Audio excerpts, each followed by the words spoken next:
Have you ever felt your heart suddenly sink just because someone ignored your message, rejected your idea, or didn't respond the way you expected? That tight feeling in your chest, the rush of negative thoughts, and the sudden questioning of your own worth, this experience is more common than you think. Rejection hurts almost everyone. It hurts confident people, successful people, and even those who appear emotionally strong on the outside. But the real question is not whether rejection hurts. The real question is why it hurts so deeply, sometimes more than physical pain. Today, we are going to explore the psychology behind why we fear rejection, where this fear comes from, and how it silently controls our behavior without us even realizing it. Rejection is not just an emotional reaction, it is a deeply wired survival response. Thousands of years ago, humans lived in tribes. Being accepted by the group meant protection, food, and survival. Being rejected meant isolation, danger, and in many cases, death. Our brains evolved in that environment, and even though the world has changed, our brain still reacts the same way. When we experience rejection today, whether it's a job interview, a relationship, or social feedback, our brain treats it as a threat to survival. This is why rejection feels intense, personal, and overwhelming. Modern neuroscience supports this idea. Studies show that social rejection activates the same areas of the brain that process physical pain. In simple words, your brain does not clearly distinguish between a broken bone and a broken sense of belonging. This is why rejection can cause anxiety, depression, and emotional distress. It's not because you are weak, it's because your brain is doing what it was designed to do. One of the biggest reasons we fear rejection is because we confuse rejection with our identity. When someone rejects us, we don't just hear no, we hear you are not good enough. This internal interpretation is what causes the deepest pain. Our mind links rejection with self-worth, even though logically they are not the same. A person can reject an idea, a request, or a situation, but our mind turns it into a judgment about who we are as a person. This is why rejection often leads to shame. Shame is different from guilt. Guilt says, I did something wrong. Shame says, there is something wrong with me. When rejection triggers shame, people start avoiding risks. They stop expressing opinions, stop trying new opportunities, and stop opening up emotionally. Not because they lack ability, but because they fear the emotional pain of rejection more than they desire growth. Another powerful factor behind fear of rejection is fear of judgment. Humans are social beings, and we constantly imagine how others see us. Even when rejection happens privately, our mind makes it public. We imagine people talking about us, judging us, and labeling us as failures. This imagined judgment can feel more painful than the rejection itself. As a result, many people live smaller lives not because they want to, but because they are trying to avoid rejection. Past experiences play a massive role in how strongly we fear rejection.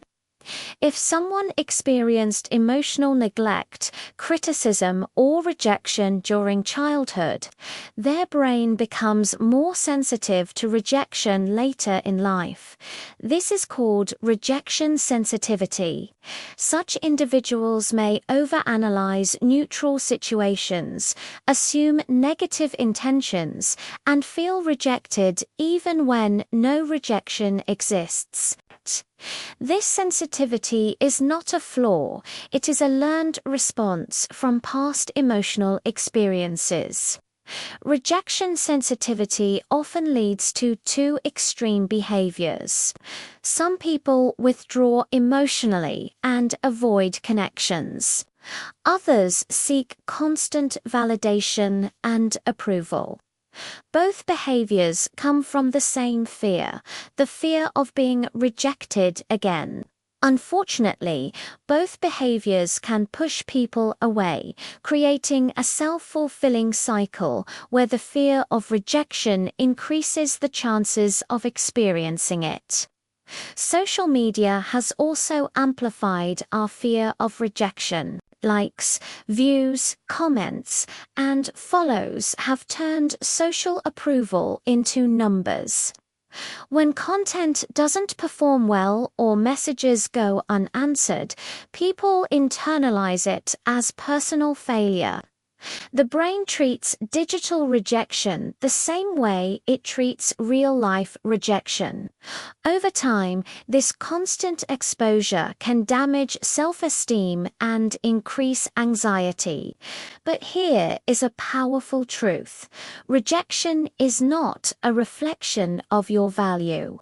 It is a reflection of preferences, timing, context, and circumstances. Two people can look at the same thing and respond differently, not because one is better than the other, but because their needs are different. Understanding this distinction is the first step toward emotional freedom. Another reason rejection hurts is because it disrupts our sense of control. Humans like predictability. Rejection reminds us that we cannot control outcomes, only actions. This loss of control creates discomfort and fear, but learning to accept uncertainty is essential for emotional resilience. Confidence does not come from guaranteed success. It comes from trusting yourself to handle any outcome. So, how do we reduce the fear of rejection? The first step is awareness. When rejection happens, notice the story your mind is telling you. Are you saying I'm not enough? Or are you saying this didn't work out? Changing this internal narrative changes the emotional impact. Rejection is an event, not a definition. The second step is reframing. Instead of viewing rejection as failure, view it as feedback or redirection. Many opportunities that didn't work out were protecting you from paths that were not aligned with your growth. What feels like rejection today may become clarity tomorrow. The third step is exposure. Avoidance strengthens fear, while exposure weakens it. The more you allow yourself to face rejection, applying, speaking, trying, the less power it holds over you. Each rejection survived becomes proof that you are emotionally capable.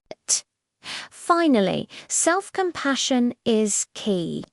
Speak to yourself with kindness after rejection. Remind yourself that pain does not mean weakness. Emotional pain is a natural response, not a personal failure.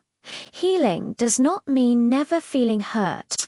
It means not letting hurt define you. Rejection is a part of life, but fear does not have to control your decisions. When you understand why rejection hurts, you stop running from it. You stop shrinking yourself. and you start living with courage, knowing that your worth was never decided by someone else's response. One powerful technique is emotional labeling. When rejection happens, name the emotion: disappointment, embarrassment, sadness.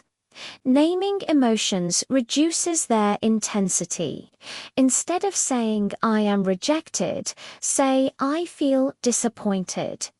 This small language shift changes the brain's response. Another technique is building internal validation. When self-worth depends only on external approval, rejection feels devastating. But when self-worth is internal, rejection becomes information, not destruction. Internal validation grows through self-respect, keeping promises to yourself and acting in alignment with your values.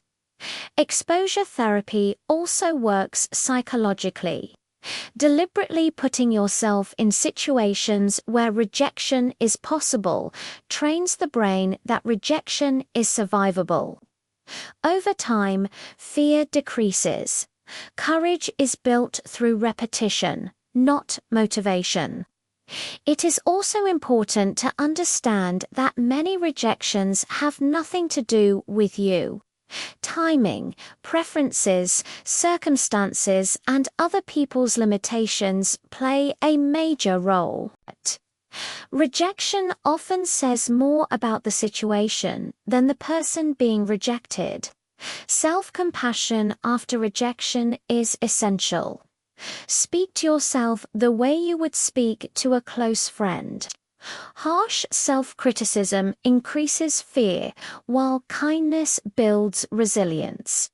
Pain is part of growth, not evidence of failure. Ultimately, fear of rejection is fear of pain, not fear of truth, and pain, when understood, loses its power. Rejection does not define you, it refines you. Every rejection survived is proof that you are stronger than your fear. When you stop running from rejection, you start living authentically. You speak honestly, try boldly, and grow freely. And that is where true confidence begins.